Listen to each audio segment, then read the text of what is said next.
현월TV 파수꾼 여러분, 파수꾼의 주말밤 현월TV 윤목사입니다. 예, 밤에 이렇게 촬영을 해야 되는데 녹화를 꼭 부득불 제가 낮에 할 수밖에 없어가지고 양해를 부탁드립니다.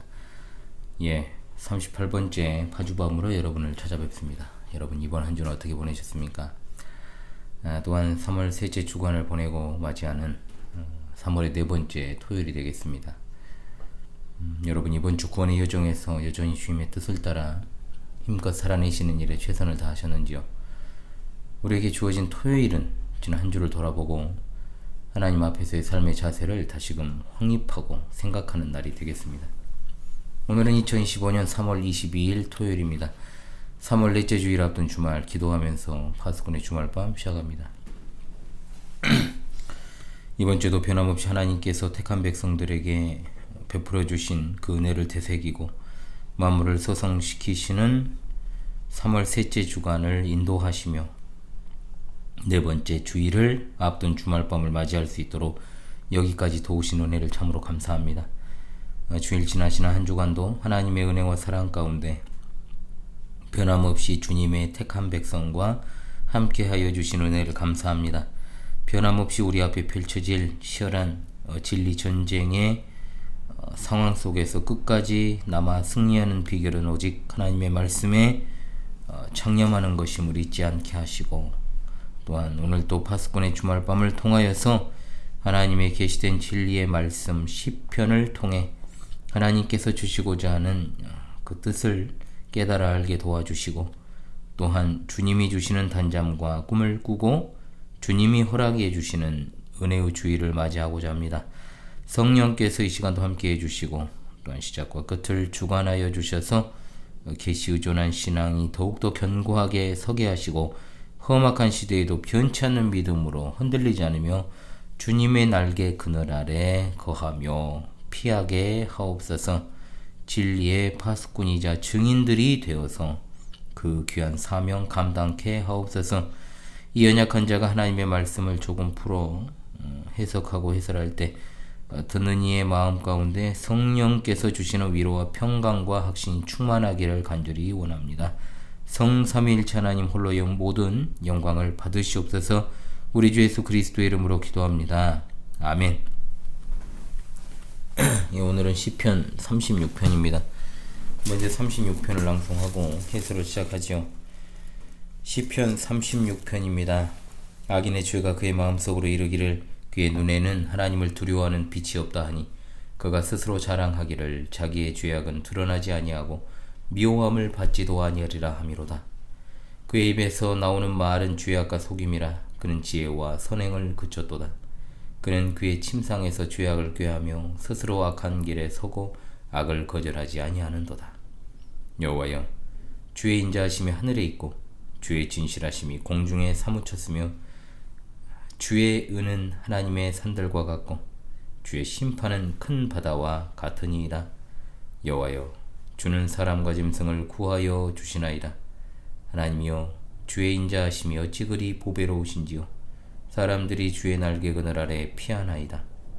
그들이 주의 집에 있는 살진 것으로 풍족할 것이라. 주께서 주의 복락의 강물을 마시게 하시리이다. 진실로 생명의 원천이 주께 있사오니 주의 빛 안에서 우리가 빛을 보리이다. 주를 아는 자들에게 주의 인자하심을 계속 베푸시며 마음이 정직한 자에게 주의 공의를 베푸소서.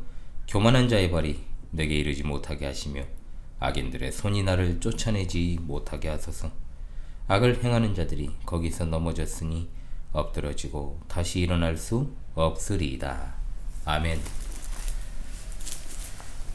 예, 시편 36편 지난 35편에 이어서 계속 진행합니다. 36편 역시 다윗의 기도 시편입니다.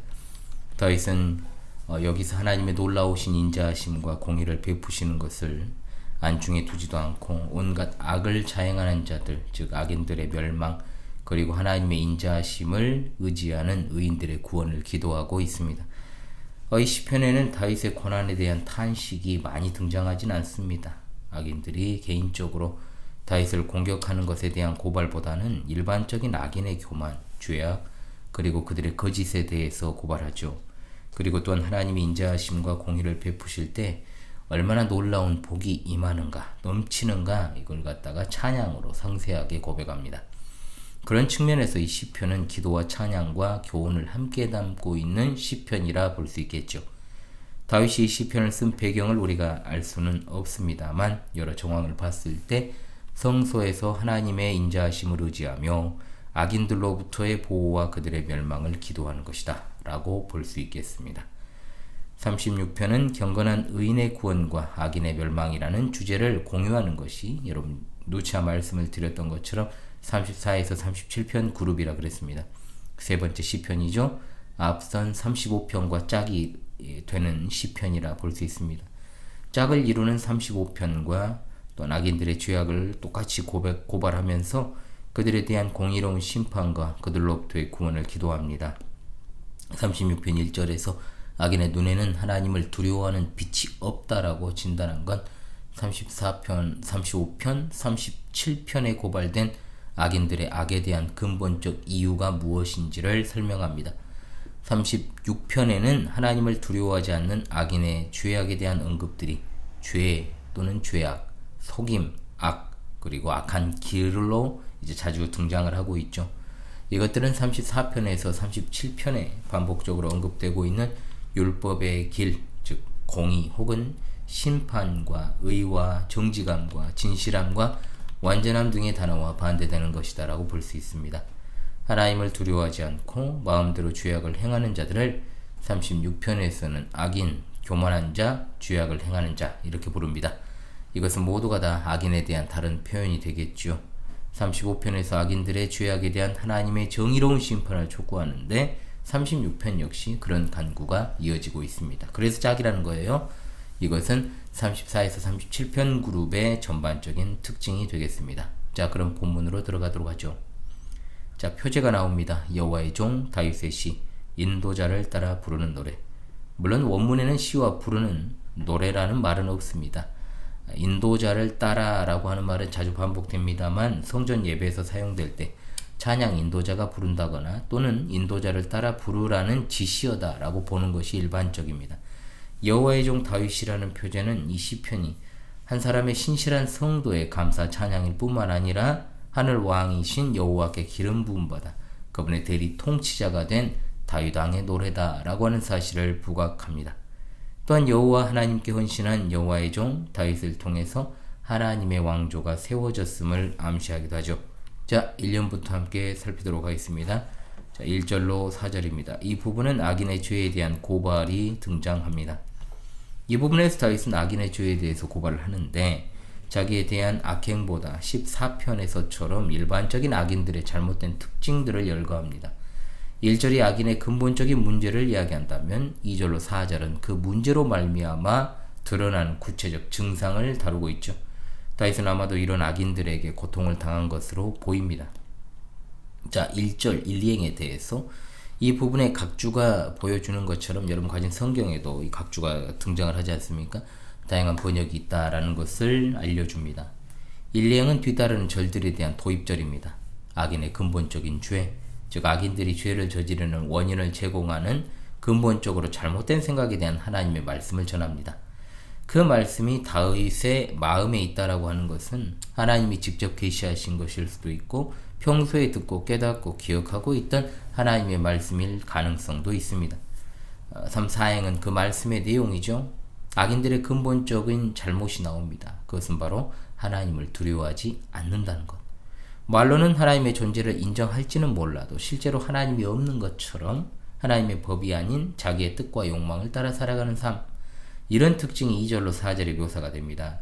로마서 3장 18절에 죄인인 인간의 전형적 특징을 묘사하기 위해서 3, 4행을 인용하고 있는 것을 우리가 알게 되지요.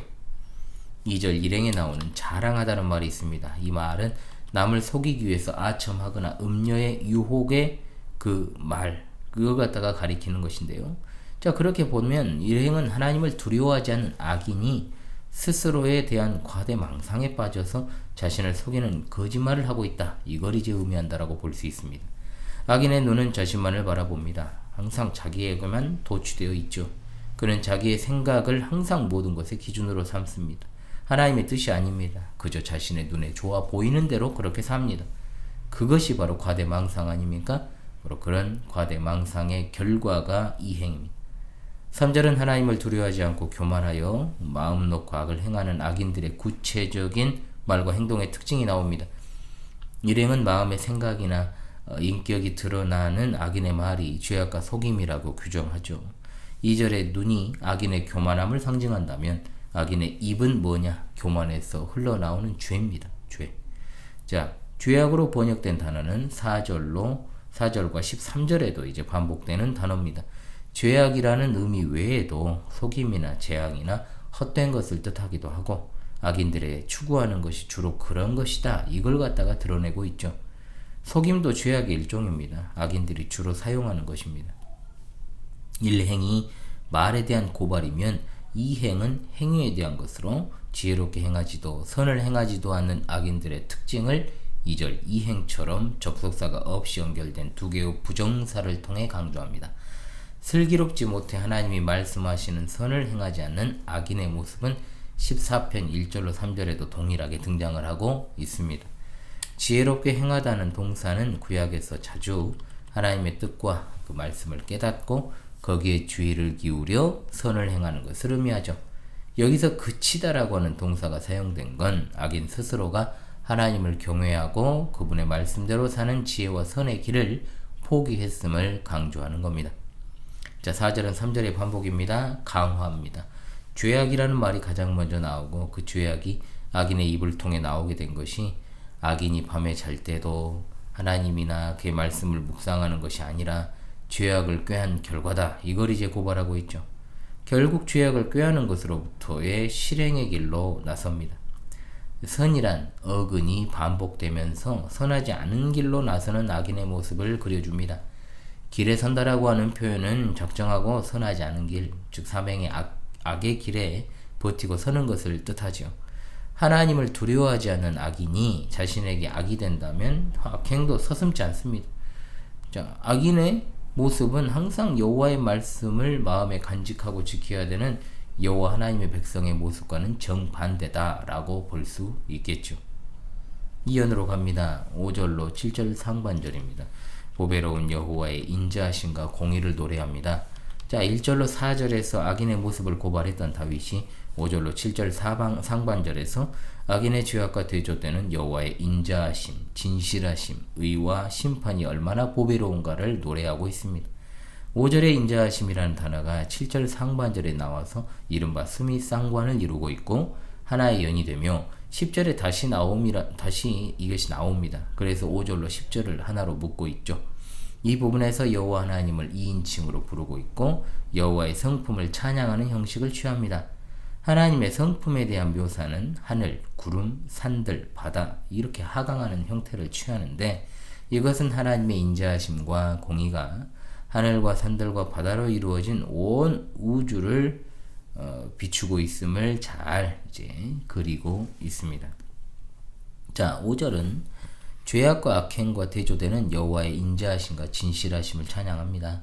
하늘, 인자, 그리고 진실, 공중 이런 순의 어떤 교차 대구적 구조로 여호와의 인자하심과 진실하심의 보배로움을 강조하죠. 인자하심과 진실하심은 시편에서 자주 이제 같이 등장하고 있습니다. 두 단어는 함께 항상 등장을 하면서 하나님이 언약하신 것에 있어서 신실하게 그분의 창조 세계와 백성들에게 한량없이 베푸시는 사랑과 은혜를 뜻하고 있습니다. 6절 1, 2행은 5절과 유사한 구조입니다. 역시 여호와의 의의 심판을 노래합니다. 1행은 여호와의 의가 하나님의 산들 같다라고 노래하고 2행은 여호와의 심판을 깊은 바다에 비유합니다.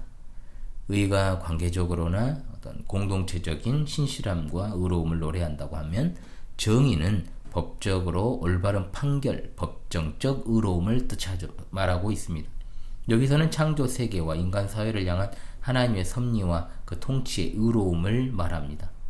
그런 의로운 통치는 악인들의 죄악에 대해서는 심판하는 모습으로 나타나죠. 하나님의 산들로 번역된 이 말은 높은 산들이고 큰 바다와 평행을 이루고 있는데 전자가 전자 높은 산들이 높이를 가리킨다면 후자는 깊이입니다. 깊이 혹은 넓이가 되겠죠.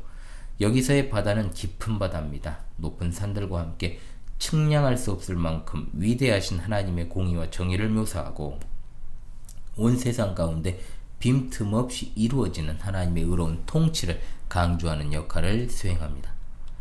6절 3행에서는 앞에 네 행에서 노래한 인자, 진실, 공의와 정의, 여호와께서 사람과 짐승을 구해 주신다는 것을 노래하고 있습니다. 사람과 짐승은 앞에서 언급했던 하늘과 산들과 바다에 사는 피조물을 대표하는 것으로 나타납니다. 구하다라고 하는 동사는 그들이 고통당하지 않도록 보호하시고 돌보시는 여호와 하나님의 모든 행동을 가리키고 있습니다. 7절 상반절은 5절로 6절에서 노래한 모든 내용을 요약합니다. 창조주가 되시는 하나님을 부르며 하나님의 모든 성품의 대표로 인자하심을 다시 언급하고 그것의 보배로움을 감탄문으로 찬양하는 장면입니다. 보배로운으로 번역되니 이것은 단어 희귀하고 값진 보석처럼 소중하고 값진 것을 의미합니다. 이 찬양에는 하나님의 인자하심이 없으면 창조 세계와 인간이 제대로 유지되거나 살 수 없다는 고백이 깔려있죠. 3년으로 갑니다. 7절 하반절로 9절입니다. 여호와의 인자하심이 주는 복입니다. 7절 하반절에서 9절은 앞선 이언에서 찬양한 하나님의 인자하심과 그의 의로운 통치가 사람들에게 가져다주는 은혜와 복을 고백합니다. 7절 이행에서 다윗은 앞에서 찬양했던 여호와의 인자하심과 의로우심이 주는 첫 번째 은혜로 그의 피난처 되심을 고백합니다. 이것은 6절 3행의 고백에서 한 걸음 더 나아가서 창조주 하나님만이 인류를 보호하실 수 있음을 찬양합니다. 사람들로 번역된 표현은 하나님에 의해서 창조된 피조물 전체를 가리키는 표현이라고 봐야 되겠죠. 1절로 4절에서 노래한 악인들까지도 인류는 창조주 하나님의 날개 그늘 아래로 언제든지 피할 수 있고 또 피해야 한다고 노래합니다. 여기 날개는 새가 날개를 펴서 위험에 처한 새끼를 보호하는 것을 연상시키고 또한 그늘이라고 하는 것은 뜨거운 태양 아래에 있는 사람에게 제공하는 시원한 피난처를 떠오르게 하죠. 하나님의 날개의 그늘은 진정한 피난처와 보호를 상징하는 복합적 비유가 되겠습니다. 8절에 나오는 여호와의 집을 7절의 피난처의 이미지와 연결하면서도 풍성한 복이 흘러나오는 근원으로도 소개하고 있습니다. 인류가 하나님께 피했을 때 창조주 하나님은 그들에게 살찐 것으로 먹이신다. 다윗과 이스라엘에게 하나님의 집은 성소를 가리키는 것이요 성소에서 백성들이 하나님을 예배하고 제물을 함께 먹는데 이것은 곧 왕이 베푼 식탁에서 그의 백성이 마음껏 먹고 마시는 것을 상징합니다. 복락이라는 말은 에덴이라는 말의 번역입니다. 그렇다면 즉 창조 세계의 축소판 에덴 동산을 떠올리게 되죠. 에덴의 이름입니다. 에덴. 이 동산의 이름은 에덴입니다. 강이라는 것도 에덴 동산에서 발원하는 그 강들을 우리가 상기할 수 있고 여호와의 성전에서 흘러나와 만물을 살리는 생명수에 대한 내용이 나오는 에스겔과 요한의 환상을 떠올리게 합니다. 이 모든 것이 하나님의 인자하심과 공의의 통치와 돌보심이 하나님께서 지으신 인생과 창조 세계에 풍성한 행복과 기쁨을 제공한다라고 하는 사실을 강조하고 있습니다. 9절은 앞절 이 복락의 강물 이 이미지를 갖다가 더 구체화시킵니다. 하나님께 피하는 사람은 생명의 원천 되시는 하나님으로부터 모든 생명의 힘을 공급받고 풍성한 삶을 누리게 된다라는 말입니다. 이스라엘은 이 생명의 샘 되시는 하나님을 버려버리고 다른 우상들을 섬김으로 생명을 상실하게 되었죠. 생명샘은 빛으로 표현되고 있는데 인생들에게 베푸시는 하나님의 은혜와 호의를 상징합니다. 이스라엘은 성전에 임재하시는 하나님에게서 이 빛을 보았습니다. 그래서 주의 빛 안에서 우리가 빛을 본다라고 하는 말은 하나님께 피하고 의지하는 자가 하나님의 임재 속에서 그의 은혜와 복과 구원을 경험하고 누리게 된다라는 사실을 말하고 있는 겁니다. 사연입니다. 10절로 여호와의 인자하심과 공의를 의인에게 베푸시기를 간구합니다. 10절에서 다윗은 5절로 9절의 결론으로 앞에서 노래한 여호와의 인자하심과 공의를 의인에게 베풀어 주실 것을 기도합니다. 이 기도는 하나님을 알고 또한 마음이 정직한 자들인 의인들에게 임하기를 구하는 것이죠. 아무리 하나님께서 모든 인생을 위하여 풍성한 삶을 준비하신다고 해도 하나님께로 피하여 도움을 구하지 않는 1절로 4절에 나오는 악인과 같은 자들은 그 복을 받을 수 없습니다. 하나님을 아는 자들은 하나님과 친밀한 관계를 맺고 있는 하나님을 사랑하는 자녀들입니다. 즉 하나님의 계시와 하나님께서 베푸신 구원과 은혜를 경험하며 하나님에 대한 올바른 지식을 가지고 그를 믿는 그의 뜻대로 행하는 하나님의 자녀를 말합니다. 5연입니다. 11절로 12절입니다. 의인을 보호하기를 기원하는 것과 악인의 멸망에 대한 확신입니다. 11절은 너희 자신을 악인들로부터 보호해 주시기를 간접 명령 형식으로 기원하는 절이고 12절은 악인들의 멸망을 확신하는 절이다. 앞에서는 악인들의 눈과 입이 등장했고 여기서는 그들의 발과 손이 악의 도구로 등장합니다. 11절은 교차 대구가 또 나옵니다. 교만한 자들과 악인들이 등장을 하면서 11절에 다윗이 대표하는 10절에 주를 아는 자들과 마음이 정직한 자들과 대조를 이룹니다. 여기 나오는 교만한 자들은 1, 2절에 나온 하나님을 두려워하지 않고 자신에 대해서 자랑하는 모습을 함축한 표현이죠. 이에 비해서 이 행의 악인들은 12절에 악을 행하는 자들과 함께 3절로 4절에서 묘사하는 악을 행하는 그들의 특징을 요약합니다. 또한 악인들의 악행 수단으로 등장하는 발 그리고 손, 의인들에 대한 그들의 음모, 죄악, 속임을 상징하는 도구로 사용됩니다. 악인들로부터 의인을 보호해달라는 이와 같은 기도는 악인들의 멸망을 구하거나 악인들이 저지르는 악행이 이루어지지 않기를 기도하는 것입니다. 12절에서 다윗은 죄악을 행하는 자들이 넘어지고 엎드러져 일어나지 못할 것을 확신합니다. 죽음과 멸망을 암시하는 세 가지 동사가 함께 나오잖아요. 악인들의 철저한 패배와 멸망을 강조하기 위한 수단입니다. 여기 나오는 거기라는 말 있지 않습니까? 자, 5절로 10절에서 노래한 여호와의 인자하심이 임하는 곳이 바로 거기입니다. 자, 이 사실을 생각하면서 본문 해설은 여기까지 하고요. 오늘을 살아가는 우리에게 주시는 교훈으로 받아 또 적용하는 시간을 가져야 되겠죠? 자, 시편 36편은 악인들이 득세하여 죄악과 불의가 판을 치는 세상에서도 의인이 여호와의 인자하심과 공의가 이 땅에서 이루어질 것을 믿고 여호와를 의지하며 의를 행할 때 여호와께서 의인에게는 풍성한 은혜와 복을 베풀어 주시지만 악인들은 멸하실 것임을 노래하고 있습니다. 첫째, 우리는 악인들이 득세하는 세상의 종말을 확신하며 살아가야 됩니다. 36편을 통해서 우리는 사람들이 눈에 보이지 않는 하나님을 두려워하지 않고 자신들의 지혜와 세상의 악한 흐름과 욕망을 따라 온갖 죄악과 거짓 술수를 행하는 사실을 봅니다. 우리가 현실에서도 그것을 분명하게 목도하고 있습니다. 그들이 그렇게 할 수 있는 것은 하나님을 두려워하지 않기 때문입니다.